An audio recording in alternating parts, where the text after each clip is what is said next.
Posted by you/individual_savings32. For context, my husband is white and I am mixed. My mom is Puerto Rican and my dad is white. My mom has very dark skin and my dad is quite fair. I'm pretty white passing, which, for those who don't know, means you can't really tell that I am Latina unless I tell you.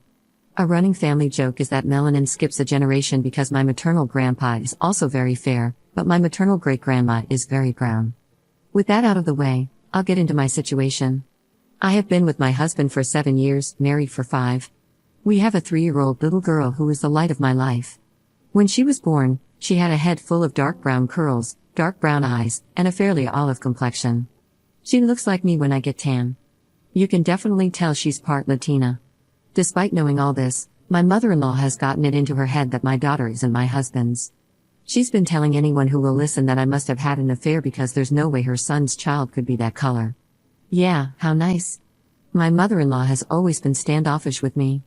She never made a big effort to get to know me and was always more polite than anything else. My mother-in-law has made some offhanded comments before about Latinos, but my husband would brush them off because she's from another time. I wanted to write off her behavior as just her not being educated enough.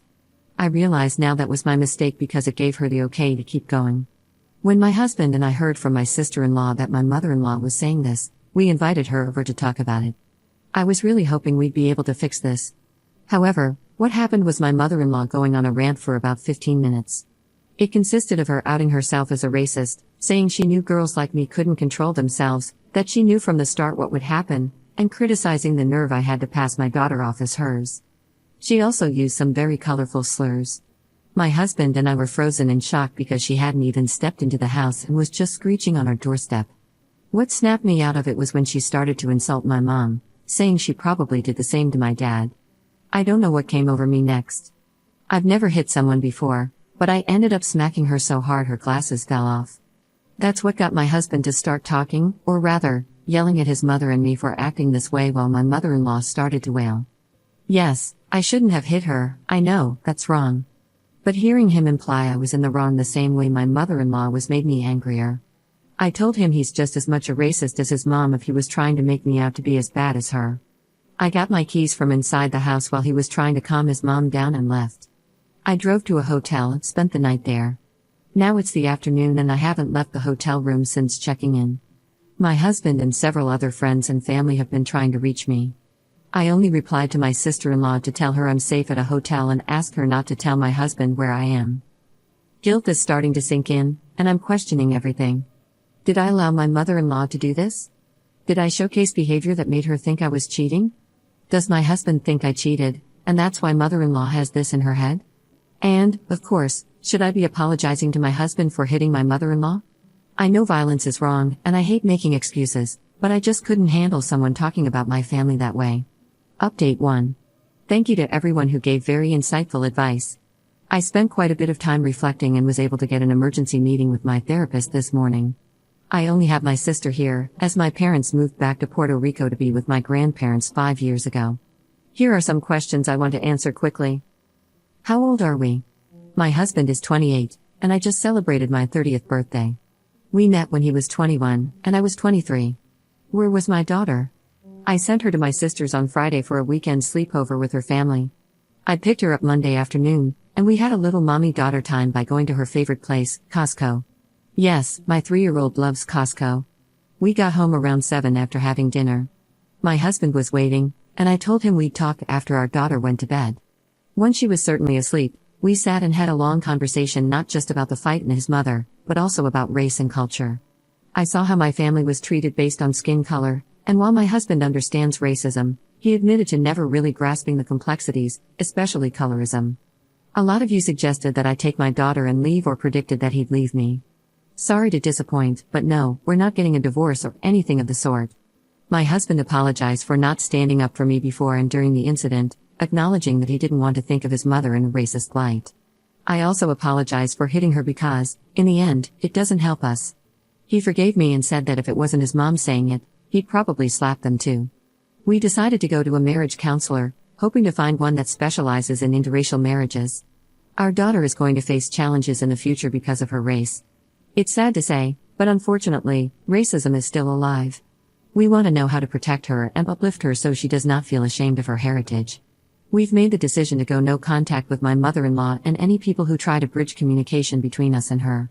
She will have no contact with my daughter unless it's years down the road and she shows significant changes in her behavior. My husband will be driving to her house tomorrow to inform her of our decision. I'd consider a paternity test and DNA test, but only if my mother-in-law pays. I don't want to entertain this on my own dime. We've also decided not to make any public posts regarding this. If people want to believe her story, that is on them, not us. My husband knows our baby is his. The irony is she looks more like him than me. Her curls are even from him. I do hope this is my last update. If anything else happens, I might come back. Thank you again to everyone who gave valuable advice. I'm sad my daughter won't have a grandmother in the States, but it's more reason for us to plan trips to Puerto Rico. Update 2. Hello everyone. I think I jinxed myself by saying I hope this will be my last update, because unfortunately, for lack of a better term, the situation continues to deteriorate. For those of you saying I should be arrested for slapping my mother-in-law, I hate to disappoint, but she is not pressing charges. This is all thanks to my husband, who said he'd expose my father-in-law's various affairs.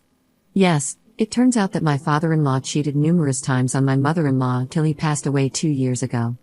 According to my husband, my father-in-law was paying for intimate favors even when he only had a month left to live. This is deeply disturbing because my father-in-law and mother-in-law appeared to have a loving marriage. Apparently, that was just for show. I can't even begin to imagine how my husband is feeling. We talked about it, and he said he feels deep shame for keeping it from me, but also shame because his parents' marriage wasn't at all what they pretended it was. My husband and I are still looking for a couples therapist who specializes in interracial marriage. My husband is also looking for a therapist of his own after the conversation with my mother-in-law opened his eyes to a lot of other traumas and issues he feels haven't been properly worked through. I'm so proud of him for taking these steps.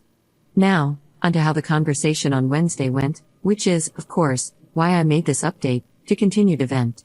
As I mentioned in my first update, my husband went over to my mother-in-law's house to inform her that her behavior is unacceptable and will be going no contact for the foreseeable future. My mother-in-law didn't take this well. The irony is that she told my husband he couldn't keep her from her only grandchild. Funny, because she spent the week claiming our daughter wasn't his. She threw some colorful insults at me, claiming he was never like this before he met me and that this was all my idea to hide my apparent affair. In response, my husband said that if she's so certain on cheating and that our daughter isn't his, she can pay for a paternity test and hire a private investigator to find my affair partner. You know, the affair partner that doesn't exist. My husband says my mother-in-law's face turned a comical shade of red, and he swears there was steam coming from her ears. This is when my mother-in-law said she'd press charges, and my husband responded that he'd just tell everyone about my father-in-law's serial cheating. My mother-in-law apparently burst into tears, got down on her knees, wailing that he couldn't leave her. My husband just pushed her off and left. I had already blocked her number so she couldn't contact me, but she blew up my husband's phone until he came home and blocked her. My husband is going to send her an email reiterating what he said about no contact. He will state that until she proves she's gotten help, understands she was wrong, and apologizes, she won't be seeing any of us. Both of my husband's sisters called us to get the scoop and agreed to set the record straight with anyone who tries to get a hold of us on behalf of my mother-in-law or echoes her conspiracy theories. Anyone who wants to back her up can crowdfund for a paternity test and private investigator. We've spent too long building up our finances to waste them on the ravings of a mad woman. My husband and I did read comments on the posts. I did tell him about it and show him, and we both thank you for the support and helpful comments. I love this man so much, and I'm so lucky to call him my husband and the father of my little girl. We'll be celebrating my mother-in-law being out of our lives by taking our daughter out to eat at a nice steakhouse and seeing the movie later. Wishing everyone love, and thank you again for all the support. Edit. I forgot to add this, but she also threatened grandparents' rights on the grounds that I endangered my daughter by taking the medication I use for my autoimmune disease during pregnancy. We doubt she'll actually go forward with that, but we will consult a lawyer regardless.